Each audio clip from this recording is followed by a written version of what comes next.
Our next panel, yes, give him another round of applause.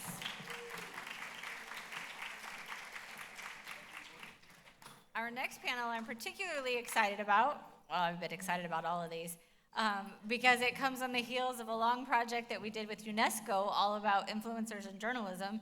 And if you haven't been to the Knight Center website, I'm going to plug our ebook. It's called Content Creators and Journalists, Redefining News and Credibility in the Digital Age. So check that out.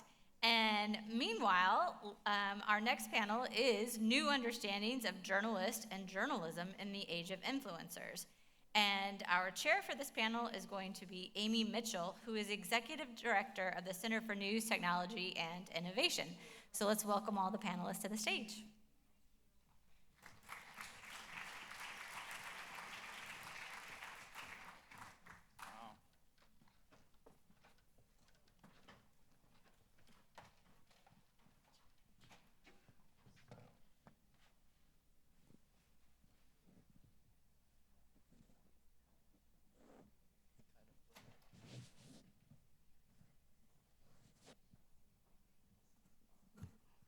Thank you all. We're very excited to have this discussion and such a great group of folks. And I have the privilege of being able to both be able to moderate and also do a presentation myself. I'm not sure how I scored that, but I get to kick off. So I serve as Executive Director for Center for News, Technology, and Innovation. We've been around for about a year and a half now. We are a global research center that focuses on issues at the intersection of journalism and technology. My background is research. I come from many years of doing research, and I'm thrilled to be leading this organization. We just did a series of surveys, 4-country surveys of the public in the US, Australia, Brazil, and South Africa, which proceeded with focus groups in each of these countries as well, and then an international survey of journalists, which were done through member organizations like Global Fund for Media Development, Internews, Online News Association, and many others. So I'm going to share one of the areas that we talked about in this survey had to do with defining journalism, what distinguishes journalism from news, and who can produce it today. So I'm going to kick off with a few findings from those surveys, which you can find on our websites. So first of all, why are we even talking about this? Well, we're in a new era in many ways, and there are a number of ways why thinking about who's in the bucket or not in the bucket, and how do we think about not just on the creation side of it, but the way the public thinks about it is important for a number of different reasons. And one is that in the policy arena, we are at a place where we are proposing and passing more legislation globally that relates directly to journalism and news, and in doing so, inherently have certain definitions inside the language of those legislation that determine who's going to be in that bucket or not in that bucket in terms of getting funding or other kinds of things that are being dealt with in these legislative efforts one way or another. In the digital realm, we're also seeing where, with technology advancements, there are more and more ways of creating, of distributing, of sharing, accessing news and information that makes putting boundaries around what journalism is or isn't harder than ever, with the public being a bigger part of this than ever in terms of voice and sharing and being creators of news and information themselves. And we're also in an environment today, as a lot of this morning's conversations were about, where we are seeing increased attempts of government control over our news and information landscape. So if we look first at some of the results from the public focus groups, what we see first is people feel pretty good about their own ability to get informed. People have a pretty significant level of confidence about being able to keep up with the things that they care about and make sense of those things. They also recognize the value of news organizations and institutions that are those that employ reporters. So we see very strong majorities that see this as playing a very important role in society today. And when you ask people about what distinguishes those producers of journalism, what are the kinds of traits that one associates, there's a lot of really positive traits that come up, including mission-driven, thorough, well-researched, committed to, etc. But at the same time, there's very solid sense across these publics that anybody can be a producer of journalism today. And we ask this in two different ways, both whether can people who are not journalists produce journalism, as well as can everyday people produce journalism. And you can see here quite significant margins saying anybody can do this. And many are acting on that belief. We ask about whether you turn more to organizations or to an individual to get informed. And solid majorities are saying they still turn to organizations first, but pretty significant minorities in each of the countries that we surveyed that are turning more to individuals as their mechanism for getting informed today. And we also see technology as a very central element of getting informed today, a very central role to the way people go about and being able to get informed. Now, one additional question we asked in the US just specifically, and so, sorry, I forgot about this slide. So that's all to say the news media is not grandfathered in to the digital era. There are a wealth of choices that people have and make on a day-to-day basis. One specific question that we were able to add in the US survey asked about getting news and information from creators and influencers. We did ask about those two together in the same question, and hopefully that's one of the things we can talk about a little bit in the panel later on. But we found that about a quarter, 22% of US adults are regularly getting news through content creators and influencers. And you add in the somewhat, and you're at a pretty significant percentage of folks that do. And so we look in more detail at the 22% throughout the rest of these slides that I'm going to show you. And one of the things that's nice to see is this number that we got here is quite in sync with some of the other research that's been done in the recent months on a similar kind of question. So it's always good to see when research is coming to the same sorts of numbers. First of all, this group is pretty comparable across ages and across education. It's not all young people. If you look at the overall, demographic according to the Census Bureau data in the United States, the profile mix is about on par with kind of where we are in the country. Now, the older populations, those who never get news from influencers and creators are more likely to be older. But when you look at those who are turning regularly, it actually cuts across pretty evenly across a number of these different areas. They are also quite engaged news consumers. When we ask how closely people are keeping up with issues and events, those who regularly get news from content creators and influencers are saying they do so very closely at equal levels or higher than other US adults. And they feel particularly confident in their abilities to get informed. And here they stand apart from other groups. And they're not alone in saying anybody can be a journalist. So it's also not just primarily those who turn more to content creators and influencers who feel this way. That sensibility cuts across all these different groups. One other thing that stands out quite strongly is that this group of regular consumers of this kind of news and information do put greater importance on the role of technology in their regular day-to-day news and information consumption.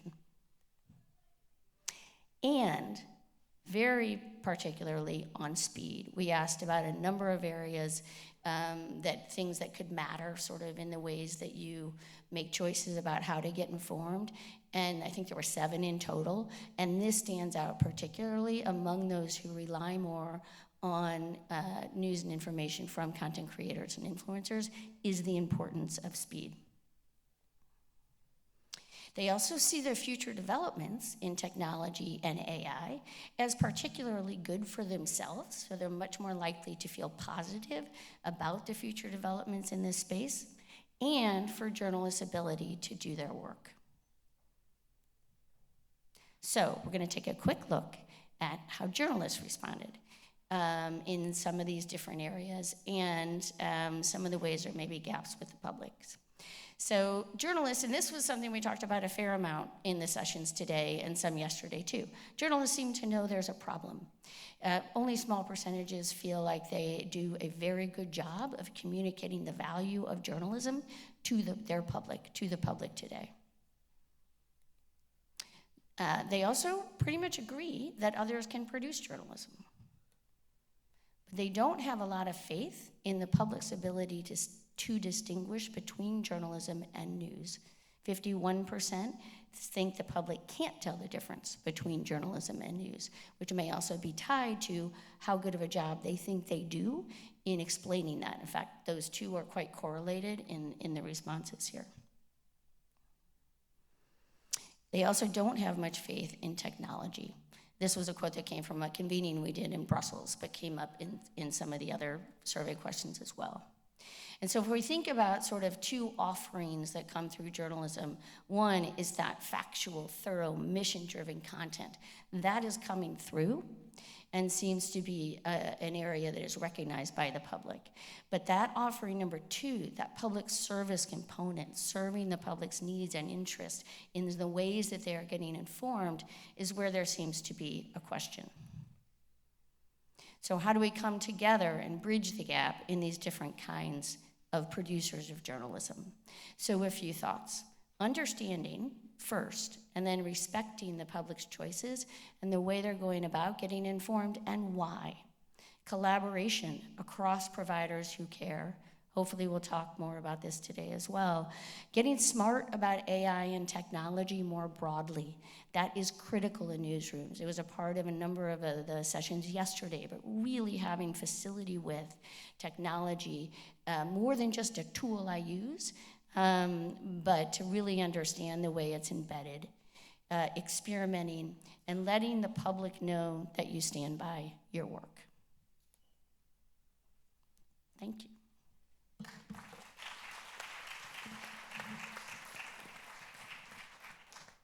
And now I get to go back to my other role and introduce Liz. All right, thank you so much, Amy. That was great. So I am here to talk to you today about kind of the news ecosystem in 2025. And great, it's up. All right, so basically I want to talk to you about a graphic that I made that tried to map kind of like what the available choices are for the consumers that Amy's talking about right now. So basically, just to give you a grounding in who I am, I'm Liz. I run something called Project C. I write a newsletter about creator model journalism. I, along with 5 other instructors, train journalists who are launching their own direct-to-audience platforms, and along with some others, do some research so that we can better understand this space. And in February of this year, I made this massive graphic, which I know you can't read because it's not made for a big presentation in a massive room like this, but we'll come back and zoom in on this in a second. But first, I want to tell you kind of the reasons behind why I put this together. Basically because we're undergoing a lot of changes right now in where consumers are getting their information from. And Amy talked about that a little bit a few minutes ago. But we are in a space where things are rapidly changing and we aren't keeping up necessarily with how they're changing. So it made sense for us to pause a little bit and look at the range of what it is that's out there available to the public right now and what the characteristics of each are. And the reason that I cared about this is because there was a lot of confusion, I think, as we started seeing more people who were labeled as news influencers that were showing up in places where journalists have traditionally been the only people who were reporting. This happened in the fall at both the RNC and the DNC, where we heard a lot of angst around creators showing up at both of those conventions. So I wrote a piece back in January called Who Gets to Be Called a Journalist in 2025, where I went into that and what I thought was in many cases kind of a fear-based response from us, and I very much count myself, I've been in journalism for 30 years, to something new that was happening. So I tried to break that down, but it wasn't enough. So I started thinking about it a little more deeply, and it matters for a lot of different reasons. It really is important for us to recognize these independent voices that are bringing community-driven, personalized content to audiences in a way that they're really responding to, especially younger audiences, Gen Z and Gen Alpha audiences, who are really making a connection with these new kinds of creators, and something that this morning Catherine Marr championed as new interlocutors who are reaching audiences in a way maybe we haven't been able to in the same way. It's also a new path for journalists and aspiring journalists who can find a sustainable career in another way. A lot of journalism students who I talk to are very curious about this. Like, do I have to go into a newsroom or can I launch my own thing?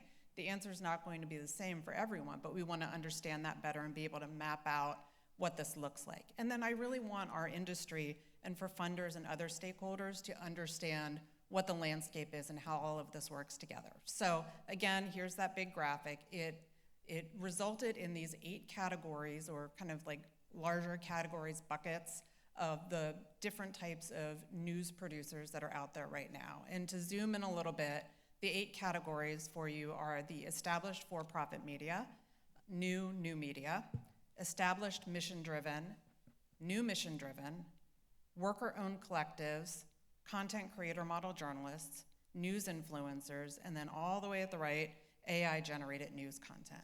And for each of those in the graphic, we went through and put together the definition, the business model, examples of each to help you understand practically who these folks are, what the biggest characteristics are that define each of them, and the pros and cons.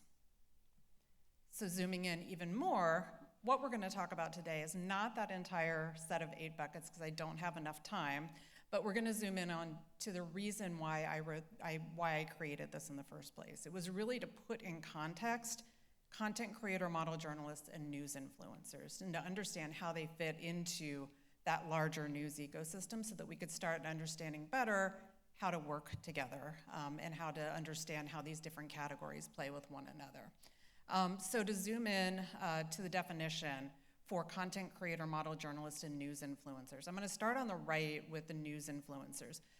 We heard a lot about news influencers in some of the earlier panels today. That was actually talked about a lot in the session that Evan Smith hosted with the folks around the White House Access, right?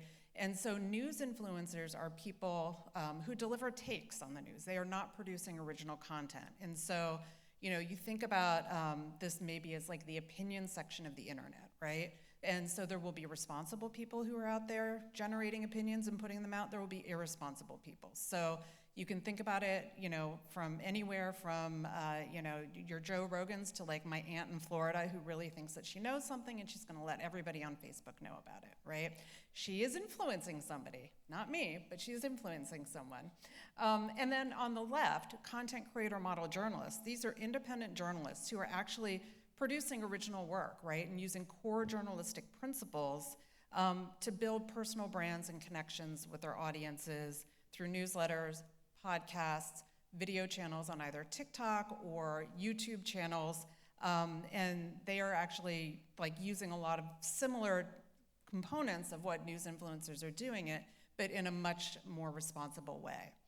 The business model for them is most often a solopreneur. There are some on the content creator side who are reaching a critical mass. You could call them the top 1%, right? And they're able to build a team around what they're doing. So Oliver recently brought an editor onto his team, right?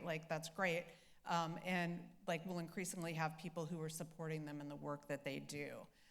But most of them, what I call kind of the massive middle, people who are making a living doing this as solo creator model journalists, are doing it by themselves, right? So not only are they creating the content, they are also registering as an LLC. They are figuring out, how they have to pay their taxes, estimated taxes every year.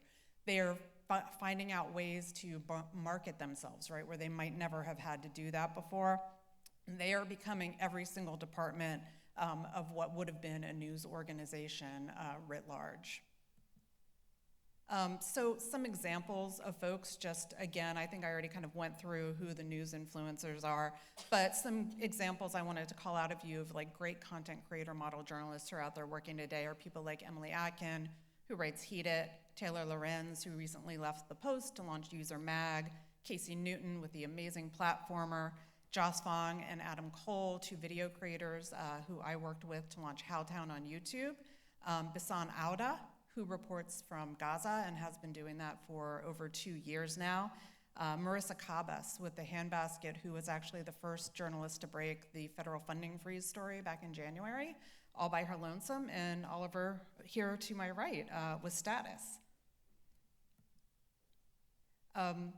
In terms of characteristics of these folks, they share a lot of characteristics over both the news influencers and content creator model journalist space.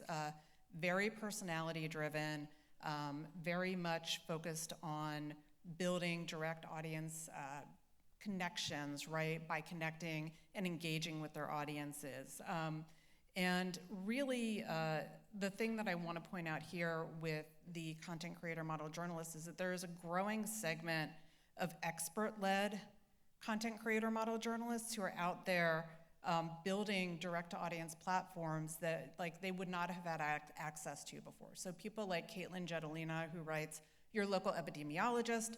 Caitlin was not trained as a journalist, but during the pandemic launched her newsletter, which has now become a huge resource for people and one of the first places that many turn to when they want to understand what is going on in kind of the health policy space.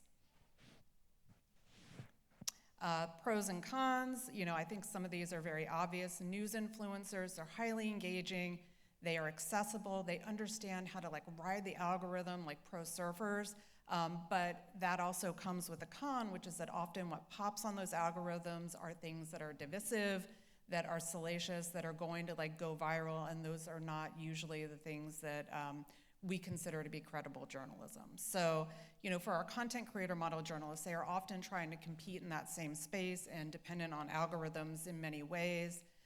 However, they are trying to build audience trust in a much deeper way by using the, you know, the tools of transparency and credibility to make sure that they're building a loyal audience. Again, the cons for the content creator model journalists is that they are often working by themselves in doing this, and they have a lack of support for a lot of the things that they do in their back office, and also, you know, risk a lot of legal liability, safety issues. I've talked to several content creator model journalists who have been targeted for doxing, who have been stalked actually in real life, and who are very scared of publishing because they don't have access to liability insurance in the same way that somebody working at a news organization does. And these are all things that I think are a problem now. I think that they will continue to be in some way, but I think we are on the ground floor of starting to build support resources for these folks, and that's work that I'm very involved in and wanting to make sure that we are trying to create a safety net for folks who are out there working independently. So this is not the end for the massive graphic that I showed you. We actually have plans to go back and layer in some more information. We want to do an audience overlay because those 8 categories that I showed you make sense to us, the people in this room. The audience often doesn't make a distinction, as we heard from Amy, between what their source is, right? So we want to understand, like, what are the ways that these different categories are resonating with audiences, and where do we see similarities, where do we see divergences, and what can we learn from that? We want to do a trust overlay. We want to understand how each of these categories builds trust and credibility with their audiences. That's work that I've been engaging in with the Trusting News Project. We actually have a big research plan teed up to understand more clearly what the trust indicators are that are working for content creator model journalists. That'll benefit us in continuing to understand the space, but also benefit the industry as a whole as we learn what is actually really making a difference for audiences these days. And then we want to zoom in even further, right? Like, we've got these 8 categories, and the ones that, you know, I'm most focused on are the content creator model journalists and the news influencers, but even within that, there are probably 8 subcategories. that we need to understand at a much deeper level. So there will be more to come, but I really appreciate you giving me the time to talk about it here today, and would love to talk to anybody after the panel who would love to engage in this work with me. There is a QR code here that takes you to a link to the massive graphic, and it is also available on my website, and I will drop it in the Slack after the panel. Thank you.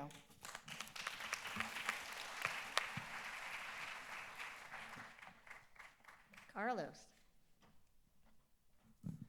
Hello, everyone. I hope you're all doing well. My name is Carlos Eduardo Espina, and after this last presentation, I don't really know what I am, but yeah, essentially, I am a content creator, law school graduate, community organizer, nonprofit director, many things, which, as I have learned on social media, you can be all of those and more at once. So before I get into how I got started, I want to show y'all where I am right now and then work backwards. So this next slide, you will see that in the past 365 days on my TikTok account alone, my videos have gotten 7.2 billion views, 87 million profile views, 33 million comments. And what's really interesting is if you look at my demographics, you would think, you know, it's all Gen Z people who watch TikTok, but the majority of my followers are actually older than I am. And next slide shows that among whatever we are called, news influencers, content creators, I am the most viewed on TikTok, having last month alone over 800 million impressions. Now, like I said, I don't know how I got here. This started as a hobby during the pandemic. Long story short, my family came from Uruguay. My mom's from Mexico, my dad's from Uruguay. Came to the United States when I was 5 years old and grew up here like many other people. Didn't know what I wanted to do. I wanted to be a professional soccer player, but that didn't work out. And while I was in high school, I got interested in, just helping people out, started tutoring non-English speaking kids at my high school, liked it, and I decided I wanted to study political science in college. So I went to Vassar College in New York, studied political science, did a lot of nonprofit work while there. And when I graduated in May of 2020, I had a job lined up at a nonprofit organization, but that fell through because of COVID. So while I was figuring out what to do, I said, hey, I'm gonna just start, sharing my life and the work that I'm already doing on TikTok. I started teaching citizenship classes, the 100 questions, who was the first president, and all that. And people liked it. I don't know why. I think maybe they thought I was entertaining, they were learning something new. The point is, people started following me and asking for more. And, given the situation, I said, well, I can share, what I think about the 2020 elections that are coming up. And I just started getting, news articles that were being published all over and saying, this is my opinion. I think this is good. I think this is bad. I support Biden because of this. I think this is bad about Trump. And next thing you know, I have millions of people following me, wanting to know what I think about politics, what I think about immigration policy, what I think about everything going on in the world. And it's kind of like, Superman, you get called into it and you just have to do it. So I started doing more and more of that, but never really thinking about, the impact and the responsibility I had as a content creator. I just kind of saw the numbers keep going up. And then eventually, when the vaccine came out, we were able to start going out a bit more. I remember I was in Dallas at this pulga, it's like a Mexican flea market. I was just walking around, and all these people are looking at me. I'm like, oh, what's going on here? And then they started coming up to me like, oh, I follow you on TikTok. And that's when I realized, back then I had 1.5 million followers, that those followers aren't just a number. They're real people who rely on you, who look up to you, who in many ways are inspired by the work that you do. Fast forward to now, I have 12.3 million followers on TikTok. So you can imagine, I go to restaurants all over the country and the kitchen staff comes out and they invite me and they take a picture and they hang me on the wall, like when you go to Vegas and they say, Obama was here or some other celebrity was there. So I'll go back and say, hey, there's my picture. But yeah, throughout this whole process, I really try to think, why are people attracted to what I do? And I think it is precisely because you can be so many things at once. And it's not that I give, new news and information and my views on things, but I also share a lot about my personal story. I help people out. So people don't even see me, as just a journalist, news influencer. They see me as a little bit of everything. And I'll have people come up to me and say, oh, how's your mom doing? I miss seeing her in your videos. I haven't seen her in a long time. And they know everything about my life, which is really interesting. And I think doesn't tend to happen, in traditional journalism. But yeah, so now being the most followed Spanish speaking or just news influencer in general, I get a lot of cool opportunities. As you can see here, the Pew Research Center did a study on who people look up for news here in the United States. And I'm right below Ben Shapiro and Tucker Carlson, which is not ideal. Hopefully I can surpass them pretty soon. But I am above Donald Trump, which is interesting. So when they think of news influencers, I'm right above him. But yeah, I just see these things and it's just so honestly like surprising to me because that was never my intention. What I guess just started as a hobby, sharing, hey, I think this is good and this is bad, has become to me being on the list with all of these people that you see that you probably know a lot about.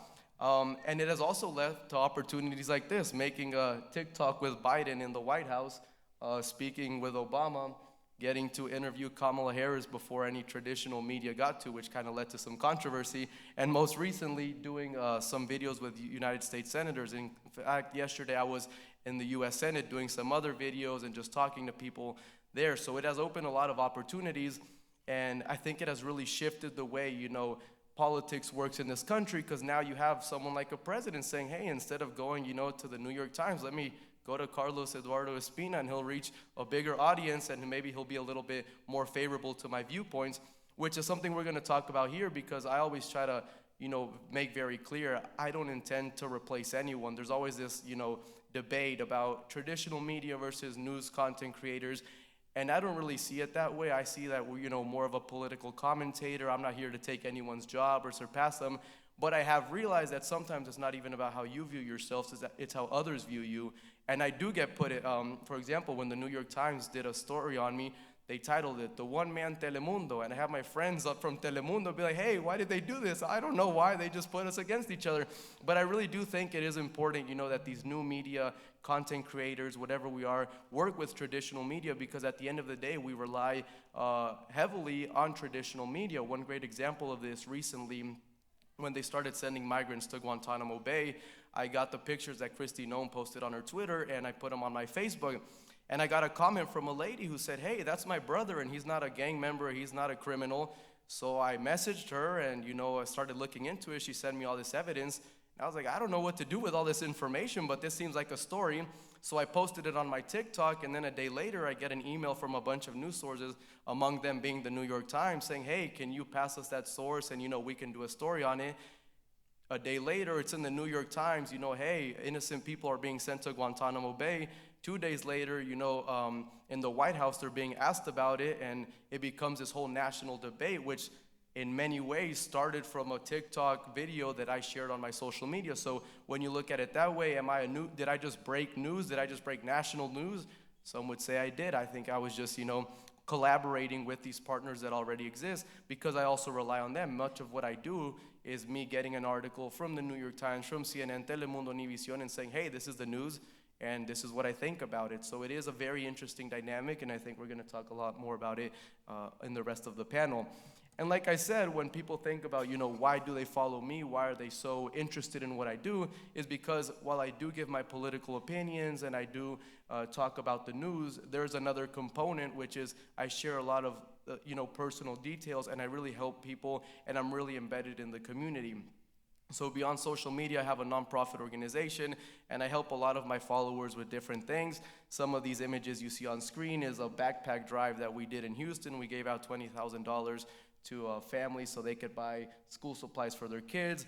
I bought a van for one of my followers who has 2 kids with disabilities who are in wheelchairs.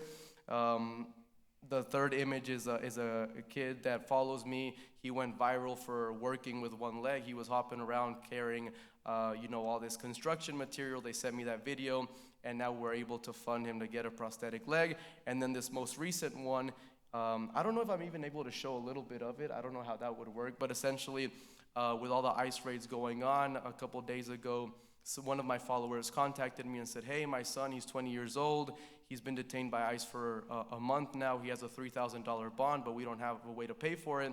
His mother, unfortunately, is blind, and she's the only one who he really has in his life, and no one could pay for the bond. So I paid for his bond, and then I went pick him up at the detention center. We made a whole video about it, and now he's with his family again.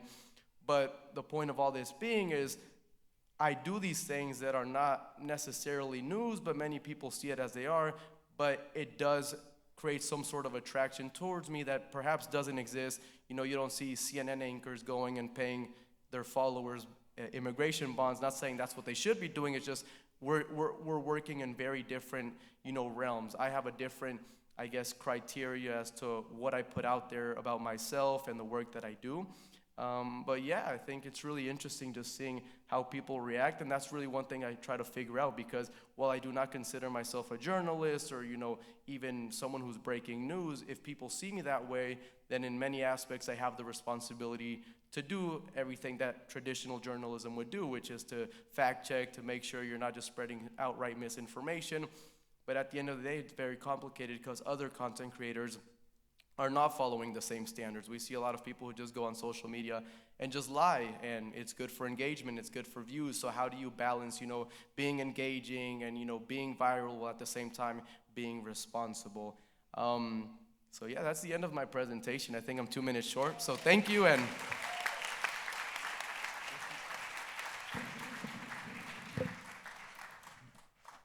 Ben.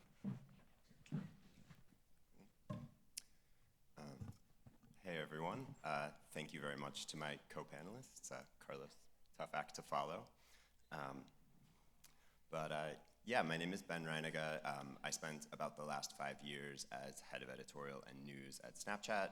Prior to that, did a bunch of journalism in a bunch of different contexts, and then left last fall to take a Nieman Fellowship at Harvard, where I have been looking into news creators and how they connect with audiences. Or as my husband says, a fancy excuse to watch a lot of TikToks. Yeah, so I'm sort of gonna present a couple of ideas that I've been working on here. This starts a little depressing, but then gets a little bit more optimistic. Obviously, just looking at the landscape from 30,000 feet, we're seeing a big loss in reach and engagement from legacy news providers. By legacy news, I just mean entities that started before the current kind of technological distribution space. And along with that, we've seen a massive shift. You know, that attention and that time and that engagement didn't disappear. I would argue that it's moving. And one of the places it's very clearly moving is to social media, where you see huge growth among creators, these sort of peer-to-peer spaces, short video, that are really doing interesting and new things in terms of how to connect with audiences. And so the sort of point of discussion, and where I'll present some ideas, is that I think within these new ways of connection, there are some really interesting potential lessons and things to explore for how all of us can think about better reaching and connecting with audiences, both literally in terms of, you know, putting journalists forth as creators or working with creator communities, but also more broadly in kind of mimicking some of the forms and modes that are driving that connection. So this is the depressing part. We'll zip through it quickly. News is obviously suffering a precipitous decline in both reach and revenue. This has been going on for quite some time. And along with that, we're seeing big declines in trust. In 2024, at least according to this survey data, we hit a pretty grim milestone, which is more Americans saying they have little or no trust in the media than those who have a great deal.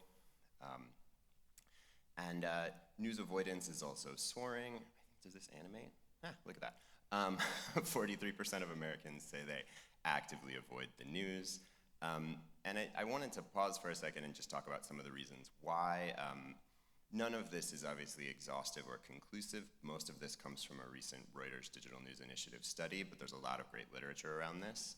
And when you look at that literature, you see usually some mix of the following, which is that news creators are elite, which is to say, you know, disconnected from my life, don't understand who I am and where I come from, overly complex, you know, life's too busy, I don't have time, I can't understand this. Biased, which really just means that I doubt the person delivering the news or have a suggestion of an agenda, political agenda, economic agenda. It's depressing, you know, it just makes me feel hopeless, makes me feel terrible, or irrelevant, sort of similar to elite in the sense that it's just saying it's not for me, doesn't have anything to do with me or my life. So with this as the sort of grim one side of the coin, we're seeing a really interesting and huge attentional shift. These social platforms are hugely growing.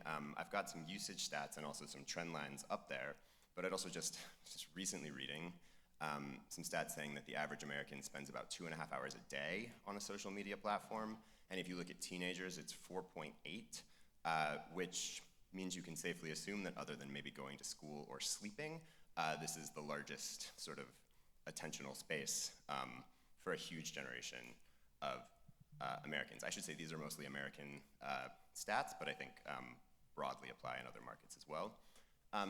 And yeah, so and along with that, you're seeing something of a trust and engagement shift. This is kind of a messy and complicated chart, but if you look particularly at the 18 to 29-year-old, that left bucket, you'll see that the trend lines for who puts primarily their trust in social media over national news, and in this survey they were presented as a dichotomy, which of these two do you trust more? You'll see those trend lines are pretty close to crossing, and even in the other cohorts, they're trending in a direction where you'll see that X moment, in a number of years. So, talk for a second about my work at Snapchat. Snapchat reaches about 450 million people every day, 800 million monthly. Only a small platform if you consider the Metas and the TikToks of the world, pretty huge number of people. And they're predominantly really young. It's mostly 13 to 24-year-olds. And when I was there, we did a ton of surveys, focus groups, dug into the data, and just found repeatedly over and over again that the audience would tell us that one of the things they really wanted from us was more news and better news. News that they found more relevant, news that they found more engaging, and news that they did not feel was trying to mislead or misinform them. Real hunger, and you could tell from the questions that there was also like a knowledge level. They knew what they were talking about. And so it was my job as head of news to go out and talk to the great news producers of the world, big and small, and figure out how to bring that content onto the platform to try to meet that need. And we worked with some really amazing creative partners, some people who did some really cool stuff, but we did very often also encounter kind of a trope that a place like Snapchat is not a place for news. Sort of that the kids are a little vapid, news is broccoli, they only want their cake, they just care about their TikTok dances. Perhaps you've heard things along this line, perhaps you think things along this line. But I got really interested in this because it sort of was representative of like a supply-demand mismatch. There was sort of a translation gap. You had a huge engaged cohort saying they wanted more news, and then you had the people who were making the news saying they were having a hard time reaching them. And I think that's a really interesting place to put some thought and try to figure out kind of what's going wrong there, or where that mismatch is. So we did a ton of experiments at Snapchat to try to kind of crack the code on this. And I'll talk just briefly about one today. So Good Luck America is one of the very few shows that Snapchat actually produces. That was done by my team. And it's for years been a pretty traditional news show in that it's hosted by that guy Peter, former CNNer, very kind of traditional journalist, and he would do a 3 to 5 minute daily news show breaking down topics of the day, from a script in a studio, lights on the ceiling, maybe a little bit of makeup on his face, pretty similar to kind of a linear TV broadcast on Snapchat. And we had several shows like this. And what we did was experiment with taking the hosts of these shows, kind of plucking them out and setting them up as creators, as independent entities, like on the right, under their own accounts. And it was a pretty controlled experiment as far as you can do these sorts of things. Same guy doing the same news on the same day, but doing it very much using the production modes and sort of stylistic formats, the vibes, so to speak, of a social media video. So they were shooting mobily, talking into their phones, using the creative tools and editing tools of a platform like Snapchat, speaking unscripted, often filming in kind of intimate and informal spaces. And we were really surprised to see how quickly that second product, that Peter product, started to rival or even beat the audiences and the people it was reaching, and also sort of the depth of engagement it was getting compared to a show like Good Luck America, which had had a several-year head start in terms of building audience, and also just a lot of institutional support along the way. And so what I took from this is that if you look at these platforms as sort of communities with their own cultures, I think very few creators are setting out with, deliberately articulated audience connection strategies.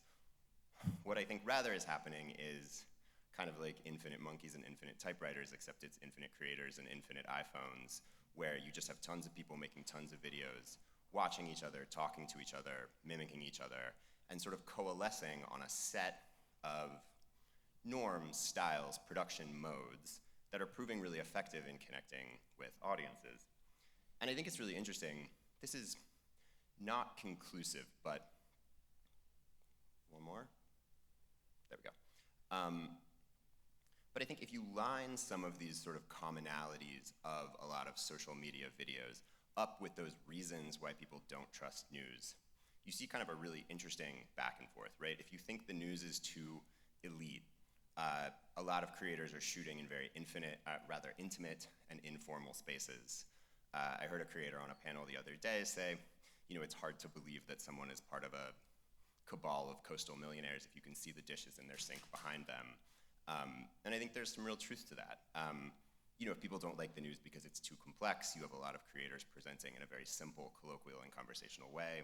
If you're worried about bias, as Carlos was talking about, interestingly, a lot of creators sort of show up with their full selves. You know where they're coming from, you know what their POV is, and you'll often also see a lot of process, folks sort of laying out how they got to their conclusions, sort of transparency in that sense. These spaces tend to be playful. Even when they're dealing with more serious subject matter, it's often a lot less self-serious than some traditional journalism. And it can also be more diverse in terms of identity, in terms of the ages, in terms of the geography of these creators. And I think that can really cut against these notions of irrelevance because ultimately you're just looking at a person like you. So I can talk about this last bit for like an hour, but I'll leave it there for time. But really where I want to kind of lead it is I think correctly construed, this could be a really interesting sign of optimism set against some of the things that I was talking about at the beginning, which is to say there's a crew of people out there who have really unlocked a very interesting way to connect with audiences. And I think it's really interesting to explore and think about how we can bake that into journalism. Again, whether that's literally, turning your journalists into creators, or whether it's just sort of more broadly thinking about some of those principles, and how they might fit into reporting wherever you do it. So, cool, thanks.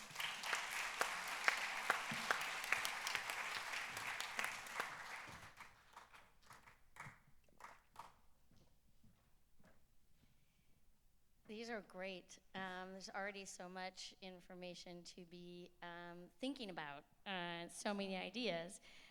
Oliver gets the first tough question here. Oh, great.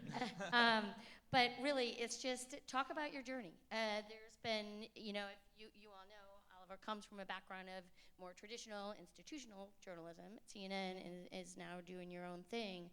I'd love to hear about kind of your story, how you made the transition to getting to where you are, both from the kind of content, storytelling, reporting side of things, as well as the business side, which is, clearly a component of all of this as well. Yeah, so I was at CNN for 7.5 years, and I'm a media reporter, so I, report on everyone in this room. I hope I haven't written anything, offensive to anyone here. But I love my time at CNN. I just was looking around the landscape, and the landscape is now conducive to people like me, I think, succeeding in what is generally known as the creator economy. And Ben, you were talking about, like, should news organizations make their journalists creators? I would argue all journalists are creators. Everyone creates content, and that's basically what a creator is. I think that the trick is going to be, can those creators, the journalist creators, succeed in the creator economy? And I think that's where the traditional establishment press is going to have some difficulty if they're going to keep trying to do things the old school way, because I just don't think it's going to work. And anyway, I digress. But I was working at CNN, and the newsletter economy, I was writing reliable sources there, and the newsletter economy has really grown in recent years with the advent of different publishing platforms. I'm on Beehive, there's also Substack, there's Ghost, and so I decided to bet on myself and take the plunge, and I thought, I think I had an audience that would follow me to my own independent venture. And so I launched Status. It covers, the fourth estate, the big entertainment platforms, Silicon Valley, DC politics, kind of at the intersection of all of that, where they all collide. Power, really, the power corridors of America. And, I've found success doing that. And I think there's a couple reasons why that might be so. One, I think we're very authentic with audiences, and so we don't sugarcoat things. One of the problems I'd say with legacy press these days is they don't call things for what they are. They don't use plain language often. Someone like Dan Bongino, for instance, who is a right-wing extremist, a conspiracy theorist, almost never gets referred to that like that in the traditional press for whatever reason. I think a lot of people are afraid to be considered partisan, and I'm not. And so we refer to Dan Bongino as a known disinformation artist, a conspiracy theorist, an extremist, because that's what he is. Unfortunately, a lot of legacy news organizations refer to him with sanitized language, like maybe conservative commentator, which does not cover it. And I think people gravitate towards Status because we are a no-spin zone. We don't sugarcoat things. We tell how it is. But the real reason I think it works, and I think this is where some people, it's going to be more difficult than I think people understand, is we are trying to deliver new information every single night to audiences. So it's a scoop-driven model. And information locked behind a paywall translates eventually into subscribers. I think one of the worrisome signs I see right now, as there's this big discussion of people going independent, it's really, really tough to convert people from a free subscriber to a paid subscriber. Online fandoms do not equal paid subscribers. It just does not work like that. There are a lot of hot takes out there. It's all over TikTok and Instagram and X and Blue Sky, and people frankly don't pay for that. They pay for information. And so I think when you're delivering high quality information, I apply the same standards I had at CNN to the work that I do at Status. I think that's what compels people to pay. And I'm really actually, to some extent, worried or concerned that people think that launching a Substack or a Beehive newsletter or whatever it may be is a get-rich-quick scheme.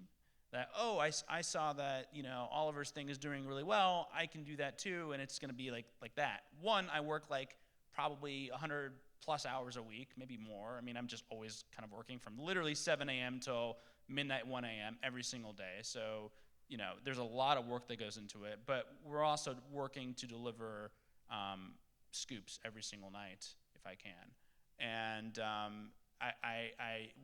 I'm a little concerned that I think that people that maybe are used to filing 2 stories a week, 3 stories a week at a newspaper, and maybe it's not a scoop-driven model, or they're used to just writing columns. I'm not, it's going to be interesting to see if those outlets or those Substacks can survive in terms of providing enough money for these people to live.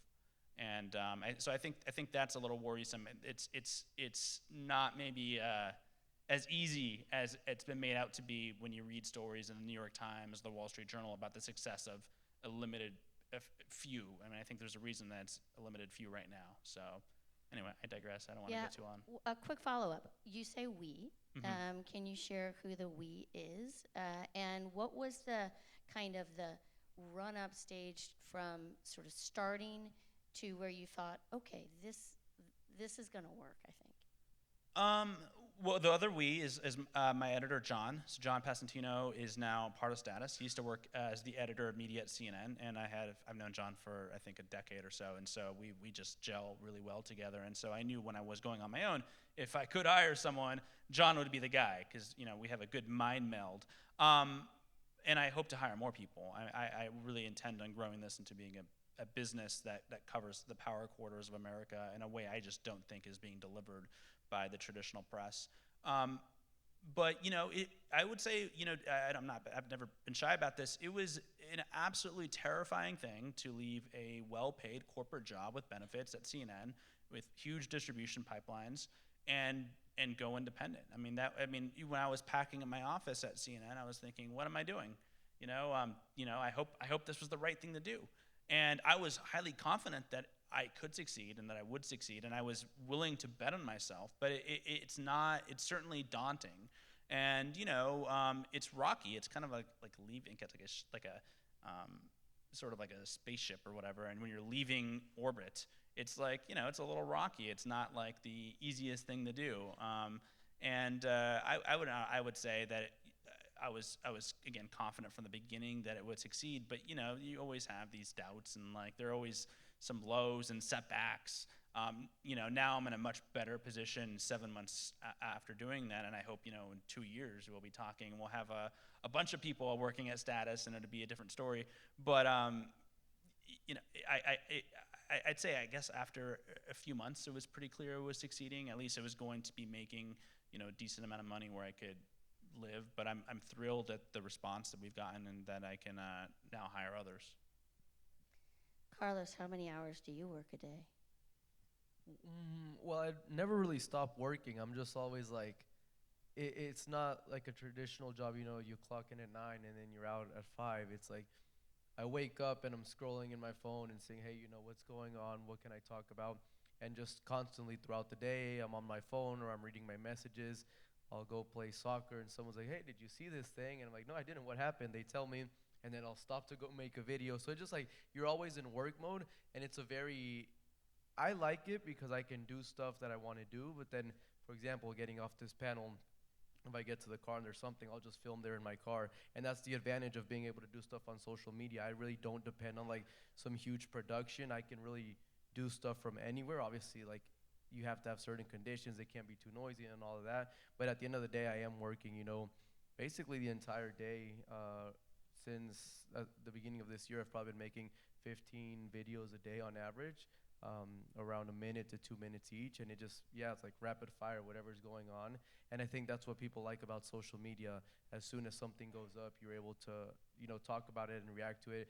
I don't have to send it to an editor to then check it, and then or someone else. It's just me doing everything, and I get to decide what gets posted, what doesn't get posted.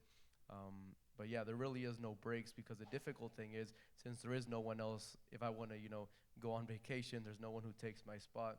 The people who take your spot are other content creators who want to be where you're at. So if you disappear for a week or 2 weeks and something big is happening, they're like, people either assume you don't care about the issue, so they're like, oh, Carlos, I thought you cared about this, but now it's happening and you're not talking about it, so clearly you don't care about it. Or two, people are still going to find that information and they're going to look elsewhere. I think I'm pretty unique in the sense that there really isn't much competition in my area, because I do everything in Spanish, so it's a very uncrowded, area, at least on social media. But it does require you to always be on top of everything. So yeah, that's kind of how I work. Do you have a business model? Well, my business model is mostly just the views, and then, for example, which goes back to like the not doing new stuff. Like TikTok Shop launched about a year and a half ago, and I was like, oh, I started testing out, and they would send me products that have like nothing to do with anything, like teeth whitening stuff and hair products, because people like my hair and other things. And I would try them, and I'm like, hey, I like this, so let me make a video saying, hey, I got this thing from TikTok Shop and I like it, and people will buy it, or those kinds of things. Or I'll have like collaborations, like attorneys want to collaborate with me, or banks want to collaborate with me, or remittances services. So that really is like the model, mostly collaborations, the views, and then some other stuff.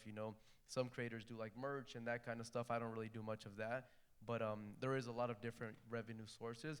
But I didn't start making money on social media until I had maybe 2 million followers. So it's like you were mentioning earlier, getting to that point where you're able to actually live off of it. It can be very complicated, and many people can't take that jump. I was fortunate that at that point I was in law school and I had a full scholarship, so I was able to kind of live and do my content without making much. But once you do make it past that threshold, you do realize that life is pretty nice doing what you want to do on your own terms. But that's a pretty incredible thing you're saying, after 2 million followers it took. And so when we talk about, again, when I was saying online fandoms don't necessarily translate into subscribers or success monetarily, I think that's a really interesting data point. 2 million followers. There are not that many journalists that have 2 million followers. And I think what ends up getting people to pay and subscribe, and then it's totally different than having a big follower account, is often original journalism and scoops and information that you have to pay to get.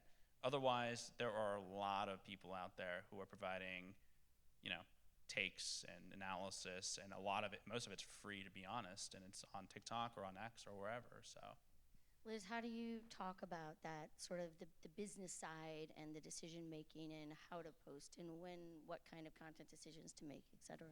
Yeah, that's actually more than half of what we teach the folks who come through the Going Solo workshop is how to do everything that you didn't learn in journalism school or in a newsroom, right? So from the jump, when people get into the course, we start telling them to think about themselves as founders, right?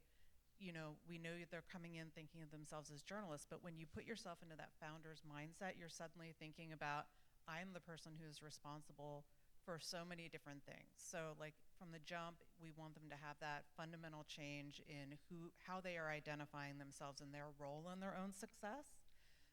We also offer one full course that we call Financial and Emotional Resilience. We want them to understand what they're getting into. I mean, Oliver and Carlos aren't wrong. This is not a get-rich-quick scheme. So we take them through a workshop where they understand exactly how much it costs them to live their lives, right? Like to go through and actually make a budget, and it's like shocking how many of us haven't done that ever, especially those of us who have had full-time jobs. We've never really had to do it at that level. And then to think about what do you really need, right? So that you can come up with on a monthly, on an annual basis, what it is that you need to live the life that you want to live, pay your bills, put a little bit away, go on a nice vacation, put a kid through college, whatever it is that's important to you, and to understand like what it is that you're going to have to make to support that, and to think about like, do you see a path for yourself being able to do this? I mentioned emotional resilience as well. I mean, there's a lot of stress that comes with this. Oliver's talking about working 90, 100 hours a week. Carlos is talking about going and doing a TikTok from his car after this. It's a stressful life. This is not something that if you are in a newsroom and you're thinking, I'm gonna go take the easy path, like this is not the easy path. It's just a different path. And then finally, we take our students through a deep grounding in the various revenue models that are possible. And newsletters are one model, TikTok and short form videos another, YouTube is an entirely different model, and understanding what the options are for them. And it's not always just sponsorships, advertising, subscriptions. There are grants, there are angel investors, traditional VCs that are starting to invest in this space now. So there's a whole mix. And for the folks that come through our program, we want them to understand that whatever the mix of revenue is that you choose, you need to be the person who goes out and hunts it and kills it and brings it in, at least until you're able to hire a staff, or if you start getting to a higher level in the game, you have agents, you have managers, that sort of thing. But again, the folks that are working at Oliver's level and above, is a very small percentage. Like, as I referenced in my presentation, there is this massive middle of people who aren't making that much money doing this. I would also argue there are a lot of people working in traditional newsrooms who aren't making that much money either. Okay, so choose your poison. Yeah, that's a really interesting point. Let's talk about in your time at Snapchat a little bit more, Ben. I thought the experiment that you put up was really fascinating. I thought that was really interesting. And thinking about because one of the other things I want to talk a little bit about is how do these two come together? I mean, I'm curious about whether Carlos does research to do his reporting. I know you don't call yourself a journalist. There's, that sort of really mission-driven, the rigor, that element of thoroughness that people really rely on. And Carlos has talked about partnerships. How does that work? And if a part of this, if you think about where journalism sat in the universe of the Snapchat content, I'd be interested in what did you guys think of as journalism? How did that connection in trying to move somebody from the traditional way they thought about telling their story to really how the culture in this space works as a journalist? Yeah, cool. I mean, I think that's a very interesting question. We would often encounter, particularly talking to young audiences, that some of the distinctions between sort of hard news and soft news, or what you might think of as entertainment news, weren't as crisp. I think those are in your head if you grew up reading a newspaper or a website where information is kind of organized into verticals, And obviously, if your primary mode is just a social feed, it's all undifferentiated. It just comes as it comes. So I think often when our audience was talking about, news, they really were talking about information about their world, like things that help them understand what's happening, and that could be, sort of from what you'd think of as high or low. And in terms of what we would talk to when we talk to folks about how to exist on the platform, and these were mostly big established journalistic entities, I would always we'd always try to think about, like, I think this is sort of an interesting space to think about what your journalistic non-negotiables are and sort of define those, because if you're clear on, factual rigor, transparency, and fairness, you can hold those close, but then maybe also use that as an opportunity to look at some of the other things that might be getting a little conflated with those principles, which is to say, I think having correct information is important.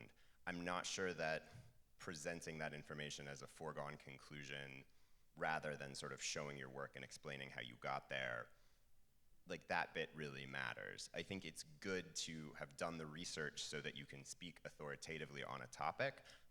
That sometimes seems like maybe it gets confused with, like, an authoritative tone of voice or a voice from, a voice from the heavens, an all-knowing sort of journalistic presence.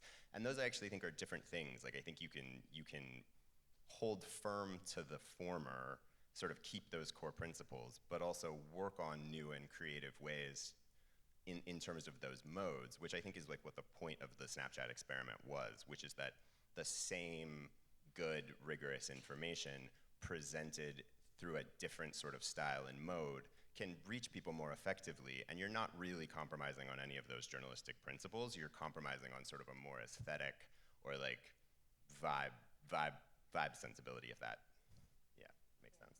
Yeah. One of the things you talked about was you used the phrase in asking what people think about news as, but really that it's the information and the issues that they care about in their world. And we tend to, whether we're researchers or other folks that are in the news industry, think about the labels we use are local versus national or international, or it's a very topic specific. And you talk, Carlos, about you cover immigration issues, you do politics, you talk about things in your own life, and a lot about your community. Are the labels of what kind of content, your bucket of news falls into, is that changing as well? Should we be thinking about those kinds of labels differently when we're talking to the public? I'd be interested in anybody's thoughts on that. Yeah, I can share. I think one of the reasons I've had so much success on social media is because I know my audience so well that I'll read 100 news articles and I'll say, of these 100, these are the 5 that they care about. So people feel like I'm doing that work of sorting things out for them, and I'm only going to post about something people actually care about. And when I think about how accessible that is, if, for example, my audience are many people, middle class, lower middle class, who have maybe 2-3 jobs, you don't have time anymore to go home and turn on Telemundo and Univision and watch for an hour or 2 and say, hey, what here might interest me? You'll say, hey, I'll go to watch Carlos, and in 5 minutes I'll be caught up on everything relevant that matters to me, and then I can go spend time with my family or be with my friends, or the limited free time that I do have. Or you can even watch me on the job. You just go on my TikTok and you'll see, oh, Carlos did the work of finding the interesting things that I care about, and now I can just go watch him. So really focusing, in my case, on very specific topics. Like, no one's gonna go to my page to find out about medicine because I don't know anything about it, and because I don't know what people, wanna know about those topics. So I think as a content creator, finding your area and one that you are experienced in, because many people think, oh, content creators are just people who get a phone and, start talking about stuff, but I went to college. I have a degree in political science and Latin American studies. I went to law school. So it's not like I'm talking about things I have no idea in either. I know there's people who are doing that, who are just talking to talk, but people also in a way see me as someone who is knowledgeable on the topic, who knows experts. Now, even when it comes to politics, like, hey, if I have a question, I can, text the senator's staff and be like, hey, is this really going on? And then people have that trust in me. So I think really focusing in and building that credibility with your audience, which might not look in the traditional sense, but people still see it that way. So I think that's really important. Yeah. Yeah, I would just add to that that I think in a world where, as a lot of stats have come up, some 43% of people are actively avoiding the news or whatever dire statistic you want to use. It's interesting to just think about like not letting perfect be the enemy of the good, or sort of that more information is better than no information, and maybe trying to relax a little bit some of the hierarchies of there being sort of more important like broccoli stories and sort of less important, and really just thinking about ways to connect people with the information that they care about. In the old local news paradigm, I feel like people loved their local newspapers maybe because they did big investigations about corruption in City Hall, but they also did restaurant reviews and covered the local high school soccer game, and there was real utility and some soft stuff, and all of that sort of came together to forge that connection and that relationship. So yeah, just another piece of that. Yeah. I'm going to ask one more question, then I'm going to turn to all these great questions from the audience. I'm going to use the T word, which is trust. We've seen slides on trust. There's been a lot that's been talked about on trust, and we constantly see low numbers when we're asking people about trust. But at the same time, if you look at the numbers, and I did a lot of this data collection over many years, constant low numbers, it's really just interesting to see the social media uptick at this point in time. But people saying they don't trust what's on social media for news. They don't trust it as a source of news, but are still going there. Is trust the right word? Do your followers trust you? Do the people who subscribe to you trust you? Is it relevance? What is it that is bringing them to your information and the content that you're producing day in and day out to come back to? Is there another way that we should be thinking about this beyond trust as a word? Is that to me? Sure. Well, I think our subscribers trust us, and the things that I report end up bearing out, and so I think that's helps add to that element of trust where people know that, okay, well, he reported that MSNBC's chief was considering resigning, and then 2 months later she's gone, right? And so there's a clear proving that the scoop that we reported, which they denied on the record, was actually accurate. I don't think, I think in the terms of trust, I think it's really difficult in today's information environment to have broad trust where Republicans and Democrats all find, this one source of information to be a credible source of information. And I think news organizations are somewhat deluding themselves to think that that's a business model or plan that they should aspire to. I think the idea of a shared reality has been ruptured largely by Donald Trump, but also by just the new media ecosystem that's been disrupted by technology and other things. And so, when we look at news trust being down, I think it depends on like who are we asking, and I think like a lot of people on the right trust Fox News quite a bit, and a lot of people on the left do not.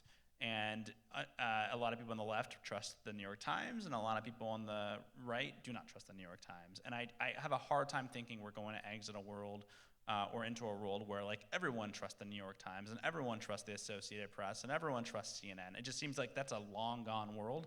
And news executives, unfortunately, I think, don't want that world to be gone, even though it is. And so, unfortunately, I think what you see now is them muffling a lot of the coverage.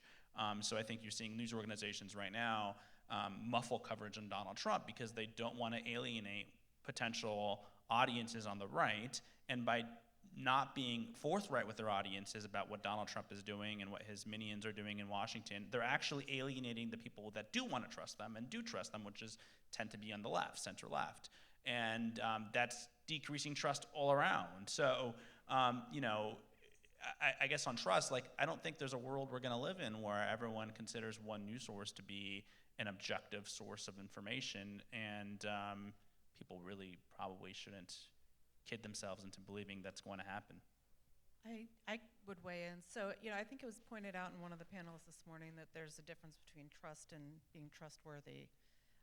And so on the trust side of the equation, one of the, several studies, but there are several studies that point out that just trust in institutions in general has bottomed out. It's not just in news and media, it's in institutions in general. especially market among Gen Z. They're just like very not willing to put their trust into the institutions that parents, previous generations have. And so they are connecting with creators in a way that builds trust very differently. And it's often built around things like what Carlos was talking about, like they know who your family is, they know your mom is, they see you as a human being. And so it builds trust because you say, I see a real person. It's another difference between, what content creators are doing versus AI, right? Like there's no trust coming from the AI side, and I think that that's something we'll continue to see. But there is a difference between that kind of trust and being trustworthy. And what we're seeing with the creator journalists is that there are some really good models developing in how that trustworthiness is being modeled and shown to folks like Casey Newton, who has a really robust ethics policy that is posted on platform that he refers to often. Corrections are done in a very different way for creator journalists.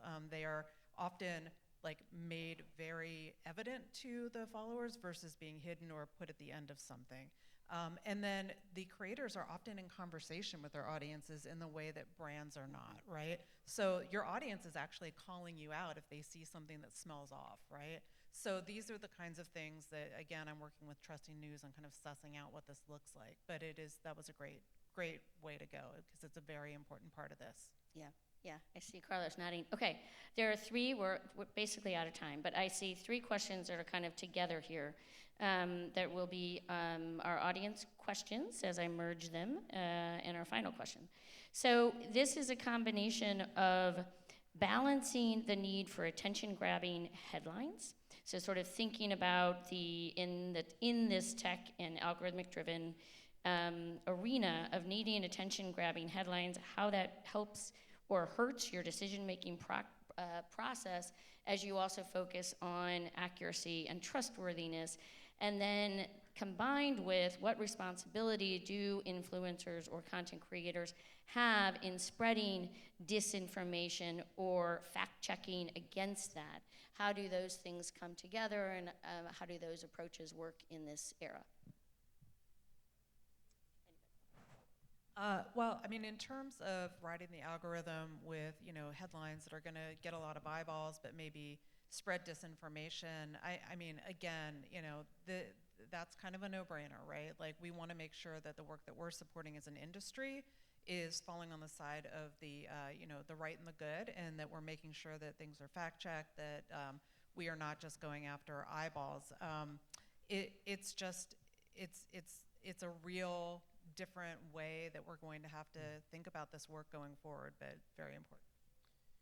Yeah, in my experience, I think there a lot of people, ask me about my style, because I'll yell in some of my videos and do stuff like that.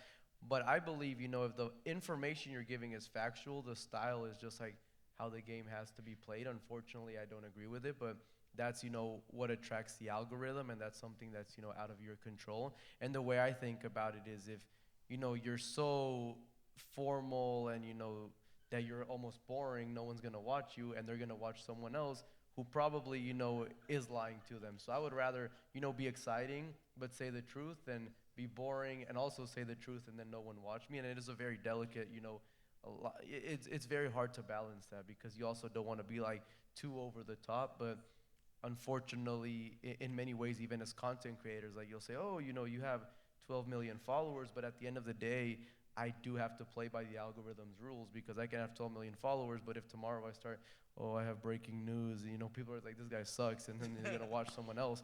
So you don't have complete liberty over what you're posting, because you do have to understand how things work and adapt to it. And it's always changing. It's not like there's one set model. So you always have to be watching other creators. Oh, this guy's doing something that actually works. Let me adopt that. Let me change this. And that's kind of the hard thing that many people don't seem to understand about social media, the algorithm. And it's not new either. I mean, we've been talking as an industry about clickbait for years. I mean, so it's not just creators. It's, endemic. Yeah.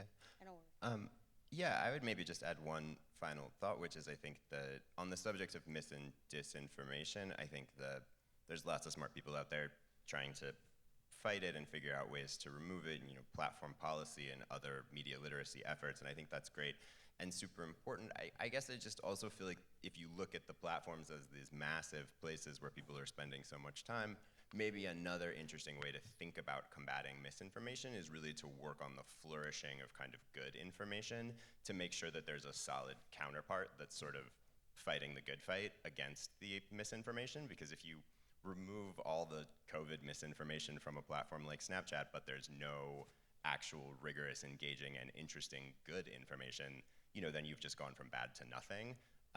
So interesting to sort of think of the flip side of that coin as well. All right, we are going to leave it at that. Thank you all so much. A lot more to be. Thank you, Amy and panelists. That